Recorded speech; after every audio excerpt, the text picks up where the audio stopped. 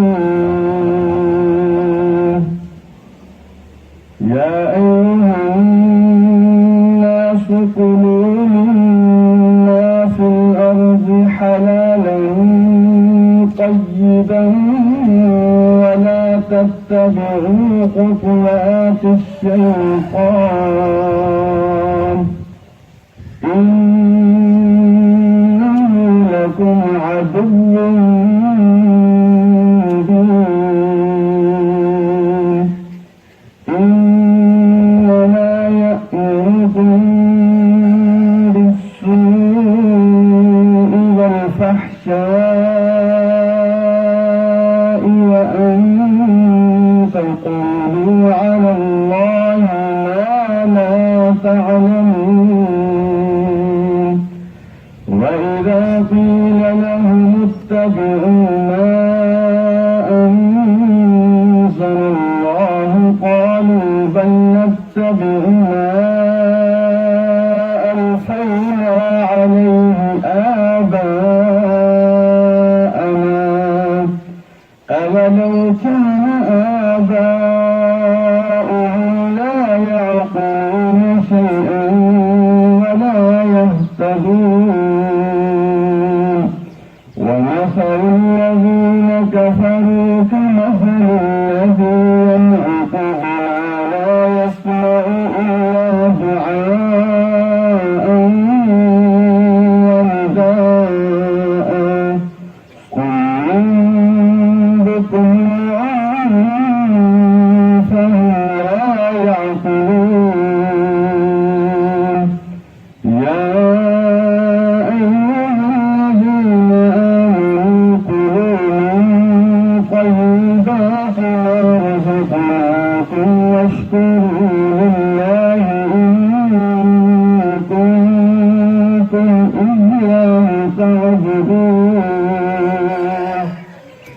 إنما حرم عليكم الميتة والدم ولحم الخنزير وما أهل به لغير الله فمن اضطر غير باغ ولا عاد فلا إثم عليه إن الله غفور رحيم.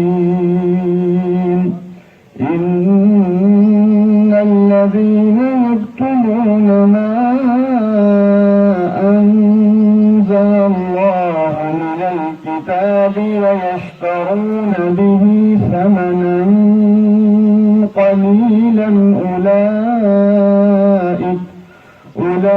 أولئك ما يأكلون في بطونهم إلا النار ولا يكلمهم الله يوم القيامة ولا يزكيهم ولهم عذاب أليم. أولئك الذين اشتروا الضلالة بالهدى والعذاب بالمغفرة فما أصبرهم على النار. ذلك بأن الله نزل الكتاب بالحق وإن الذين اختلفوا في الكتاب لفي شقاق بعيد. ليس البر أن تولوا وجوهكم قبل المشرق والمغرب ولكن البر البر من آمن بالله ولكن البر من آمن بالله واليوم الآخر والملائكة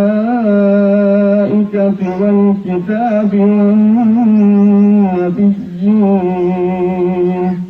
وآتى المال على حبه ذوي القربى واليتامى والمساكين وابن السبيل والسائلين وفي الرقاب وأقام الصلاة وآتى الزكاة والموفون بعهدهم إذا عاهدوا والصابرين في البأساء والضراء وحين البأس أولئك الذين صدقوا وأولئك هم المتقون صدق الله العلي العظيم.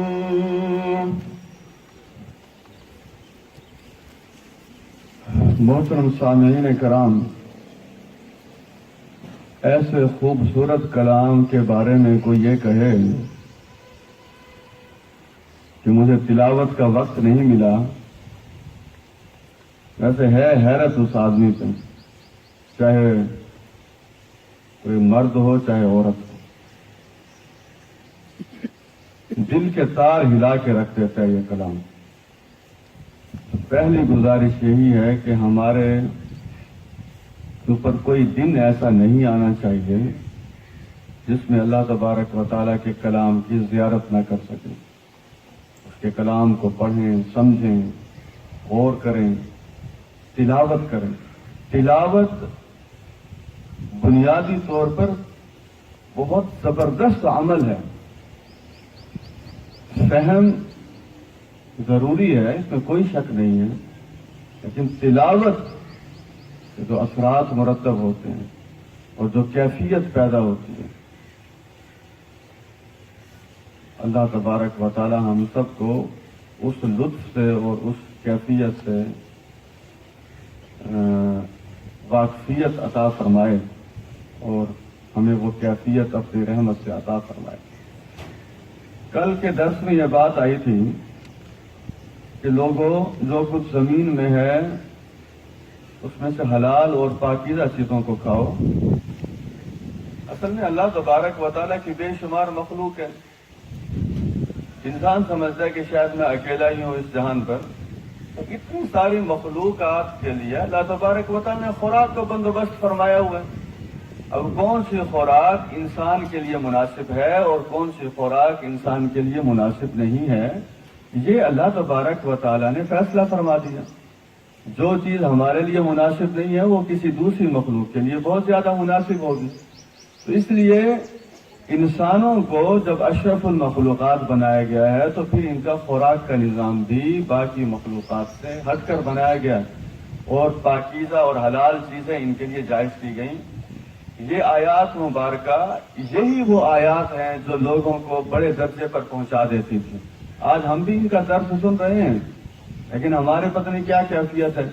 امام ابو حنیفہ رحمۃ اللہ علیہ کے بارے میں آتا ہے تو ان کے علاقہ میں عراق کوفہ میں ایک جس جگہ وہ رہا کرتے تھے بکری گم ہو گئی. تو وہ جا کے قصاب سے انہوں نے پوچھا کہ بکری کی عمر کتنی ہوتی ہے عموماً. قصاب نے بتایا کہ اتنے سال کی بکری ہوتی ہے، اتنے عرصہ زندہ رہتی ہے. کتابوں میں یہ واقعہ لکھا ہوا ہے. انہوں نے اتنا عرصہ بکری کا گوشت نہیں کھایا. تو لوگوں نے پھر ان سے پوچھا کہ آپ نے ایسا کیوں کیا؟ انہوں نے کہا جی بات یہ ہے، کیا پتا میں جس بکری کا گوشت کہوں وہ وہی بکری ہو جو کسی نے چوری کیا، تو میں چوری کا گوشت نہیں کھانا چاہتا. اب آپ یہ دیکھیے، حالانکہ امام صاحب تو ظاہر ہے ہمارے اور ان کے علم کا کیا مقابلہ، دودھوں کی خاک کے برابر نہیں ہے ہم، لیکن ان کے تقوی کی کیفیت دیکھیے. حالانکہ اگر وہ گوشت خریدتے اپنی رقم سے تو وہ گوشت جائز تھا ان کے لیے، کوئی ناجائز نہیں تھا.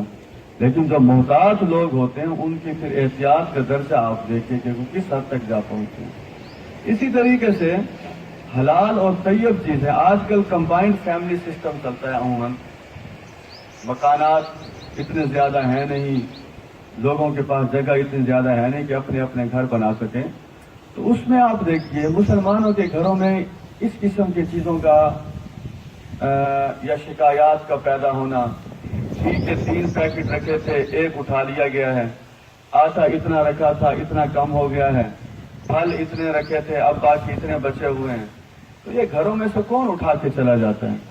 یہ اسی عمر سے اپنے بچوں کی ذہن سازی ہمیں کرنی چاہیے کہ کوئی چیز بغیر اجازت کے کسی کے کمرے سے نہیں لینی، تاکہ وہ چیز پھر حلال طریقے سے انسان اسے استعمال کرتا چلا جائے۔ خفیہ طریقے سے جانا، ایک تو وہ چور ہوتے ہیں نا جو گھر کے باہر کے چور ہوتے ہیں، یہ گھر کے اندر کے چور ہیں جو گھر کے اندر کی چیزوں کو ہتھیا لینا، اور خصوصاً آپ دیکھیے خواتین میں یہ شکایات بہت زیادہ ہوتی ہیں کہ چیزیں اتنی پڑی تھی اب وہ اٹھا لی گئی، تو بھائی کون اٹھا کر لے گیا ہے؟ اپنے آپ کو دیکھیے کہ کہیں میرے اندر یہ بری خصلت تو نہیں ہے۔ اسی طریقے سے بچوں کو یہ سمجھایا جائے کہ پیسے جو ہیں یہ چھوٹی سی عمر میں بچوں کی یہ ذہن سازی، وہ صرف ایک واقعہ کہانی کے اندر ہمیں ملتا ہے۔ عبدالقادر جیلانی رحمۃ اللہ علیہ نے سچ بولا تھا کہ میری ماں نے مجھے بتایا تھا کہ پیسے جو ہیں، وہ میری ماں نے کہا تھا کہ جھوٹ نہیں بولنا۔ تو یہ واقعات کوئی آج کل کی مائیں بھی 8 10 15 20 40 50 عبدالقادر پیدا کر دیں، وہ اپنے بچوں کو بتائیں۔ ابھی شاعر ابن عالم کالونی میں نے الحمدللہ اللہ کی توفیق سے میں قرآن مجید وہاں سناتا ہوں، تو ایک آدمی کا ٹیلی فون آیا مجھے، نمازی تھا، نماز تراویح میں آیا کرتا تھا، مجھے بڑی خوشی ہوئی۔ اس نے کہا جی ٹینکی کے پاس 30,000 روپے ملا ہے، اب مجھے بتائیے کہ میں یہ کیا کروں۔ یہ مسلمان کی کیفیت ہوتی ہے۔ حلال طریقے سے، ایک ضروری نہیں ہے کہ اسی طریقے سے جو ہمارے بھائی، ہم تو اتنے گئے گزرے معاشرے میں ہیں، آپ دیکھیے آپ گاڑی کا پنچر لگوانے کے لیے جاتے ہیں، جو پنچر لگوانے والا ہوتا ہے اس سے آدمی نظر نہیں ہٹاتا، ایک 2 ہوگا تو 3 بتائے گا، 3 ہوں گے تو 4 بتائے گا۔ اب آپ دیکھیے اگر 3 پنچر تھے اور اس نے 4 بتا دیے تو حرام کھا لیا 1۔ تو یہ چھوٹی چھوٹی چیزیں نہیں ہیں، یہ بڑی بڑی چیزیں ہیں۔ ہم اسی طریقے سے جو مستری مزدور بیٹھے ہیں یا یہ کوئی کام کرنے والے افراد ہیں، انہیں بھی یہ آیات اس سینس میں سمجھائی جائیں۔ آپ دیکھیے سیمنٹ کی بوری رکھنے کے لیے انسان آمادہ نہیں ہوتا کہ 10 ہوں گی تو یہ 2 ویسے ہی غائب کر دیں گے۔ افسوس کی بات یہ ہے، میں قطعاً کسی پر تنقید کرنے کے لیے نہیں کہہ رہا، میں تو خود بڑا کمزور انسان ہوں، صرف سمجھانے کے لیے کہہ رہا ہوں کہ ملتان کے جو بڑے بڑے ہوٹل ہیں، ایک ان سے بھی پوچھا، اور ہمارے توسا شریف میں ایک اچھا ہوٹل جماعت کے دوست ہیں انہوں نے کھولا ہے، تو جب ہم وہاں پروگرام کے لیے جاتے ہیں تو وہ کھانے کا وہاں اہتمام کرتے ہیں۔ تو میں نے ایک مرتبہ اس کے آنر سے پوچھا، میں نے کہا آپ کے جتنے ملازم ہیں، کیونکہ مچھلی وافر مقدار میں، مٹن وافر مقدار میں، فلاں چیزیں سارے وافر مقدار میں، تو میں نے کہا یہ ان میں سے کتنے دیانتدار ہیں؟ اب آپ جواب سن لیجئے۔ اس نے کہا ایک بھی ملازم دیانتدار نہیں ہے، جب تک ہم چیک اینڈ بیلنس نہ رکھیں تو یہ چیزیں ہی غائب کر دیتے ہیں سارے کے سارے۔ تو خدا رہے ہم کیا قرآن پڑھتے ہیں، کیا درس قرآن سنتے ہیں، کیا چیزیں ہم کر رہے ہیں؟ اگر یہی حرکتیں ہمارے اندر سے ختم نہیں ہوتی، غلہ منڈی کے اندر حلال اور طیب، یہ ایسے تھوڑا کہ یہ چھوٹی سی بات ہے اور اسے جو ہے ایک کان سے سنیں اور دوسرے کان سے نکال دیں۔ وہاں ٹیکنیک ہے کہ بوری کو سوا ماریں، بادام بیچ میں سے نکل آئیں گے، وہ بادام اپنے پاس رکھ لیں، پھر بیوی کو جا کے کھلا دیں، بچوں کو جا کے کھلا۔ وہ مجھے بتائیں بادام کھلا رہے ہیں یا جہنم کے انگارے کھلا رہے ہیں؟ یہ شرم کرے گا، سوچیں تھوڑا سا کہ کس ذریعے سے یہ چیز میں نے حاصل کی ہے، کون سا طریقہ میں نے اختیار کیا ہے۔ جھوٹ کے راستے پر چل رہا ہوں، حرام کھلانے کے راستے۔ ابھی سے بچوں کو جب ہم اس قسم کا انشاءاللہ عادی بنائیں گے، دوسرے کے مال مخفی طریقے سے نہیں لینا، اجازت لینی ہے ساری کی ساری، تو پھر آپ دیکھیں انشاءاللہ پھر انقلاب برپا ہوتا ہے۔ یہ جس انقلاب کے ہم چاہنے والے ہیں اور جو انقلاب قرآن مجید کو مطلوب ہے، وہ ایسے ہی کرداروں سے آئے گا۔ ایسے نہیں ہے کہ رات کو سوتے سوتے لوگ فرشتے بن جائیں گے، صبح بڑا انقلاب آیا ہوا ہوگا، ایسی بات نہیں ہوا کرتی۔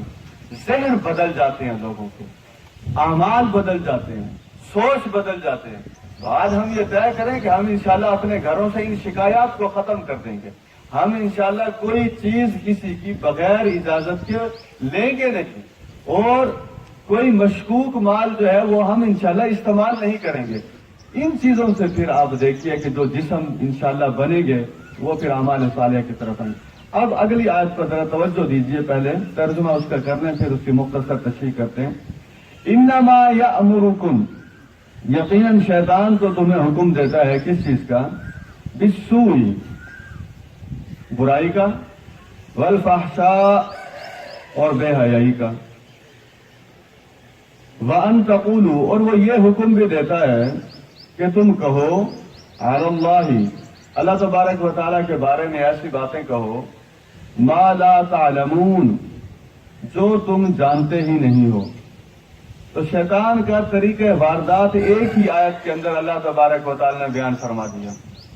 ہم سے تو شیطان مخفیہ ہمیں نظر نہیں آتا, اس کے منصوبے بھی ہمارے سامنے نہیں ہیں, لیکن قرآن مجید نے شیطان کے تمام منصوبوں کو اور اس کے طریقہ کار کو بے نقاب کر کے حضرت انسان کے سامنے رکھ دیا.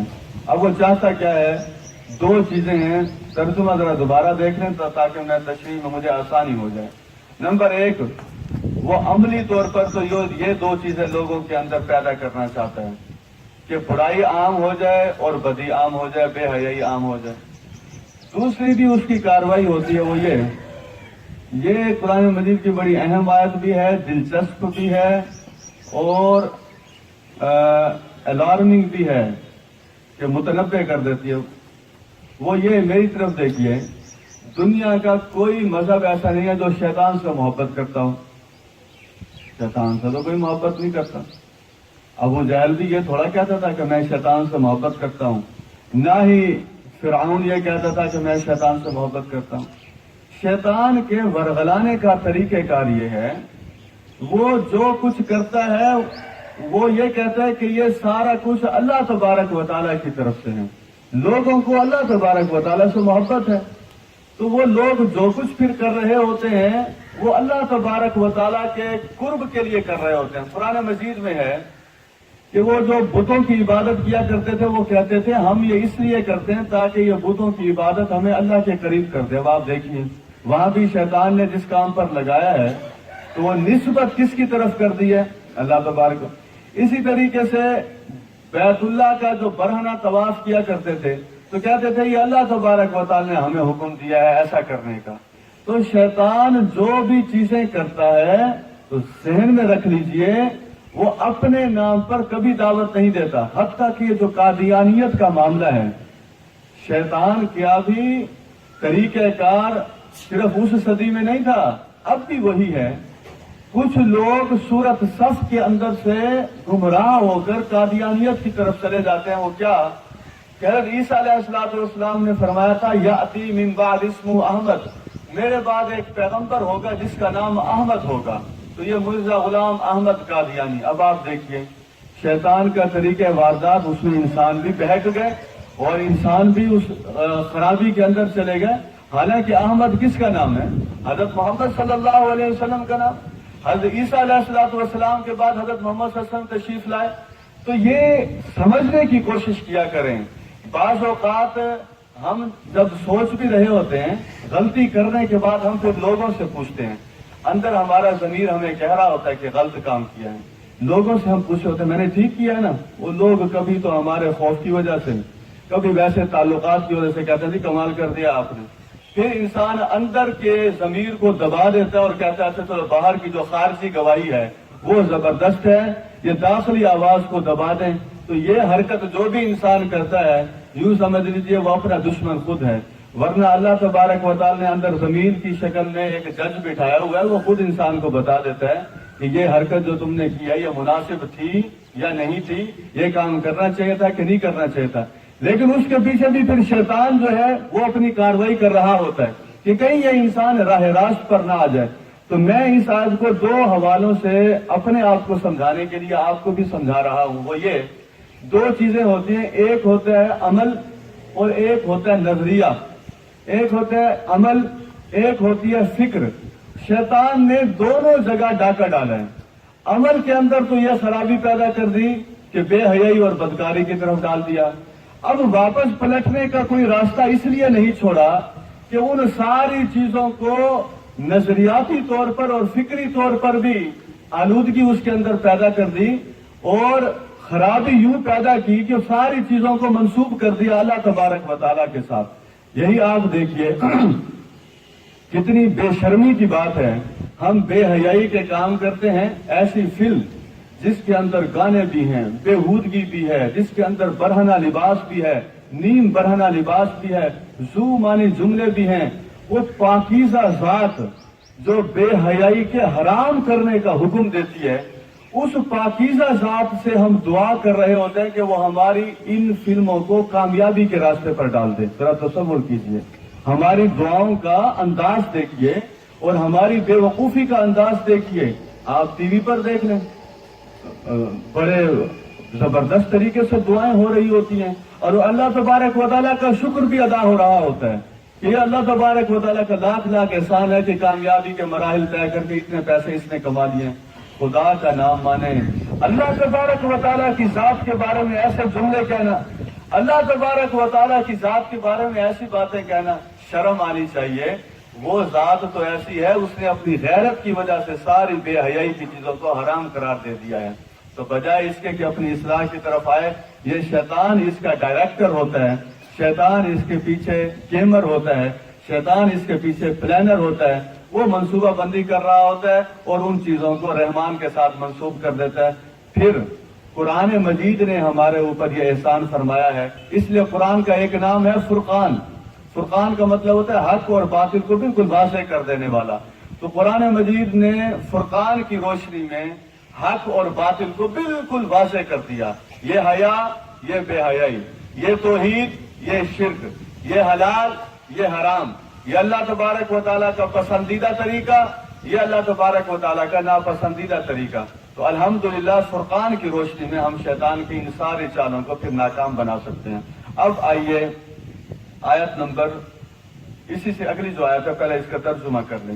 وَإِذَا قِيلَ لَهُمْ، جب ان لوگوں کو کہا جاتا ہے، یہ انسانوں کی بات ہے، جب انسانوں سے کہا جاتا ہے اتبعوا ما انزل اللہ، اللہ اکبر کبیرہ، پیروی کرو جو کچھ اللہ تبارک و تعالیٰ نے نازل کیا ہے.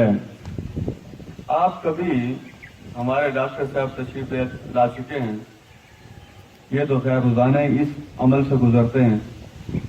کبھی آپ کسی مریض کو دیکھیں جو بالکل مرض کی انتہا کو پہنچ گیا ہو، کسی ماہر ڈاکٹر سے جب وہ نسخہ لکھوا کے آ رہا ہوتا ہے، اس کے جو ساتھ لوگ ہوتے ہیں وہ اسے تسلی دیتے ہیں کہ آدھی صحت تو تمہیں مل گئی ہے، اور اس کا چہرہ بھی آپ دیکھیں بڑا مطمئن ہوتا ہے. حالانکہ اس نسخے میں 100% اس بات کی گنجائش ہوتی ہے کہ پتہ نہیں بیماری ختم ہوگی یا برقرار رہے گی، کیونکہ وہ نسخہ ہے، اس کے اندر شفا ڈالنے والی ذات کون سی ہے؟ اللہ تبارک. یہ تو ہے انسانوں کا، انسانوں کے علم سے فائدہ اٹھانا. روزانہ آپ دیکھیے ملتان کے کتنے ڈاکٹرز ہیں، لوگ ہزاروں کی تعداد میں روزانہ جاتے ہیں، نسخے لکھوا کے آتے ہیں. ان کے علم کو کوئی چیلنج نہیں کرتا، کیونکہ اپنے آپ کو بے علم سمجھتے ہیں، تو ان کے علم کو کون چیلنج کرے گا؟ اب میں ڈاکٹر صاحب کے سامنے کیا آئی کے بارے میں بات کروں؟ میں تو زیرو ہوں اس معاملے میں، بالکل ہی. تو یہ ہے ہماری انسانی اور اصلی علوم کے بارے میں ہماری سوچ ہے. اللہ تبارک و تعالیٰ کے علم اور اس کے نسخے کے بارے میں ذرا ہماری سوچ دیکھیے اس آیت میں. وَإِذَا قِيلَ لَهُمْ، جب ان لوگوں سے کہا جاتا ہے اتبعوا ما انزل اللہ، اتباع کرو، پیچھے چلو جو کچھ اللہ تبارک و تعالیٰ نے نازل کیا ہے. یہ قرآن کس کا علم ہے؟ اللہ تبارک و تعالیٰ کا علم. اب ذرا لوگوں کا جواب سنیں. قالوا، کہتے ہیں، بل نتبع ما الفینا علیہ آباءنا، نہیں، ہم تو اتباع کریں گے اس راستے کی جس راستے پر ہم نے اپنے آباء و اجداد کو پایا ہے. یعنی خالق کو اور اس کی ہدایات کو نظر انداز کر دیا، خاندان کو اور والدین کو حق کا معیار مان لیا. یہ صرف مکہ مکرمہ کے لوگوں کے لیے نہیں ہے، دنیا کا آج بھی یہی نقشہ ہے. 7 ارب لوگوں میں سے 2.25 ارب مسلمان ہیں، 5.25 ارب غیر مسلم ہیں. کیوں بھائی؟ کیا وجہ ہے؟ ہندو اس لیے ہندو ہے کہ میرا باپ ہندو ہے، عیسائی اس لیے عیسائی ہے کہ میرا باپ عیسائی ہے، یہودی اس لیے یہودی ہے کہ میرے والدین یہودی ہیں، سکھ بدھ مت یہ سارے مذاہب والے اس لیے ہیں کہ ہمارے والدین ہیں۔ شاید آپ مجھ سے یہ سوال کریں ہم بھی تو پھر اس لیے مسلمان ہیں کہ ہمارے والدین مسلمان ہیں، یہ کسی ذہن میں یہ سوچ پیدا ہو سکتی ہے۔ تو اس کا جواب یہ ہے، دیکھیے کوئی ہندو ہے، اس کے والد نے جو اپنے راستہ اختیار کیا ہوا ہے وہ کسی پیغمبر کی تعلیم کی شکل میں جو علم وحی پیغمبر کے پاس آئی ہے اس کی روشنی میں کوئی عقیدہ اختیار کیا ہوا ہے یا اپنے طور پر عقیدہ اختیار کیا ہوا ہے۔ تو آپ دیکھیں گے یہ جتنے مذاہب ہیں انہوں نے پیغمبر کی تعلیمات کی روشنی میں اپنے عقائد نہیں بنائے، خود اپنے عقائد کھڑے ہیں۔ ہمارا معاملہ دیکھیے، ہمارا والد مسلمان ہے یا والدین مسلمان ہیں، اچھی بات ہے، لیکن ہمارے والدین نے اپنے عقائد خود نہیں قائم کیے، ہمارے والدین نے وہ عقائد اختیار کیے ہیں جو قرآن مجید نے اختیار کرنے کے لیے حکم دیا ہے۔ ہمارے والدین نے ان تعلیمات کو اختیار کیا ہے جو نبی اکرم صلی اللہ علیہ وسلم کے فرامین کی روشنی میں تیار ہوئے ہیں یا وہ لوگوں کے سامنے پیش کیے گئے ہیں۔ اس لیے ہم قطعاً یہ نہیں کہتے کہ ہم نے اپنے عقائد کی بنیاد والدین کے عقائد پر رکھی ہے، ہم یہ کہتے ہیں ہم نے عقائد کی بنیاد قرآن و سنت کی بنیاد پر رکھی ہے۔ کبھی آپ نے کسی مقرر کو سنا ہے کہ وہ یہ آ کے کہے لوگوں اپنے والدین کے طریقہ کار کو اختیار کر لو؟ کبھی ایسا نہیں ہوگا۔ نبی اکرم صلی اللہ علیہ وسلم کے صحابہ پر قربان جائیں، صحابیات پر قربان جائیں، یہ تو ان لوگوں کا جواب ہے جن بدبختوں نے اپنی قسمت کو کھوٹا کر دیا۔ صحابہ نے اتباع قرآن اور اتباع سنت کے ایسے ایسے نقشے پیش کیے ہیں، یقین جانیے جب انسان ان کا مطالعہ کرتا ہے تو اپنے آپ کو بالکل چھوٹا محسوس کرتا ہے، بعض اوقات تو اپنے آپ کو اتباع کے لحاظ سے غائب محسوس کرتا ہے۔ حضرت ام سلمہ، خواتین کا مجمع چونکہ زیادہ ہے تو ایک واقعہ میں صرف بیان کر کے آگے چلتا ہوں۔ حضرت ام سلمہ رضی اللہ تعالی عنہا ہم سب کی ماں ہیں، نبی اکرم صلی اللہ علیہ وسلم کی زوجہ محترمہ ہیں، ان کے شوہر ہیں ابو سلمہ رضی اللہ تعالی عنہ۔ جب ان کا انتقال ہوا تو وہ مکہ مکرمہ سے ہجرت کر کے مدینہ منورہ آئے تھے۔ ظاہر ہے رشتہ دار زیادہ مکہ مکرمہ میں تھے، یہاں بہت کم تھے، تو جیسے ہمارے ہاں پردیسی کہا جاتا ہے تو ویسے یہ بھی اپنے آپ کو پردیسی سمجھا کرتے تھے۔ مہاجر تو تھے، ہجرت تو کر کے آئے تھے، لیکن مدینہ منورہ کی اس ماحول میں ایڈجسٹمنٹ کے لیے ظاہر کچھ وقت چاہیے۔ جب ان کا انتقال ہوا میاں بیوی کے درمیان بہت محبت تھی۔ آپ جانتے ہیں کہ ایک بیوی کا شوہر فوت ہو جائے تو اس کی کیا کیفیت ہوتی ہے۔ وہ خود فرماتی ہیں کہ میں نے یہ دیکھا کہ اب یہ علاقہ پردیس ہے، لیکن انہوں نے کہا میں اپنے شوہر کی انتقال کی افسوس میں ایسا روؤں گی، ایسی آواز بلند کروں گی کہ پورے علاقے میں میرا رونا مشہور ہو جائے گا۔ اور وہ کہتی ہیں، فرماتی ہیں کہ میں اس کے لیے تیار ہو گئی کہ میں نے یہ کام کرنا ہے۔ آپ دیکھیں خواتین گلے لگتی ہیں ایک دوسرے کے اور پھر پوری لائف ہسٹری کو اشعار کی روشنی میں بیان کر دیتی ہیں، اور اس میں رتب و یابس سب کچھ شامل کر دیا جاتا ہے۔ الٹی سیدھی باتیں ہو رہی ہیں، پتہ نہیں کیا کیا کہا جا رہا ہے، بجائے اس کے کہ اسلامی شریعت اور اسلامی تعلیمات پر عمل کیا جائے۔ بال نوچے جا رہے ہیں، سینہ کوبی ہو رہی ہے، عجیب و غریب انداز میں رونا ہے، عجیب و غریب باتیں ہیں۔ تو حضرت ام سلمہ رضی اللہ تعالی عنہ فرماتی ہیں کہ میں اس کام کے لیے تیار ہو گئی۔ یہ مسئلہ سمجھ لیں کہ آنکھ سے آنسو نکالنے میں کوئی حرج نہیں ہے، بلکہ یہ تو میت کے لیے نکالنے چاہیے۔ تو کہتے ہیں مدینہ منورہ کی ایک خاتون وہ بھی رونے میں مشہور ہوگی، یا ایسے رلانے میں مشہور ہوگی، یا ایسا نوحہ کرنے میں مشہور ہوگی۔ وہ فرماتی ہیں کہ وہ میرے گھر آئی میرا ساتھ دینے کے لیے اس کام میں، لیکن اسے راستے میں جیسے وہ اندر داخل ہوئی تو نبی اکرم صلی اللہ علیہ وسلم تشریف لے آئے۔ نبی اکرم صلی اللہ علیہ وسلم کو اندازہ ہو گیا کہ اب ہم کیا کرنے والے ہیں، تو اللہ کے رسول صلی اللہ علیہ وسلم نے اس موقع پر اس خاتون سے فرمایا کیا تم شیطان کو دوبارہ داخل کرنا چاہتی ہو یہاں، جبکہ ہم نے شیطان کو نکال دیا ہے؟ اسے کہتے ہیں اتباع۔ حضرت ام سلمہ رضی اللہ تعالی عنہا فرماتی ہیں جب میں نے نبی اکرم صلی اللہ علیہ وسلم کی زبان اطہر سے یہ جملہ سنا تو میں فوراً اس کیفیت کو برپا کرنے سے باز آ گئے۔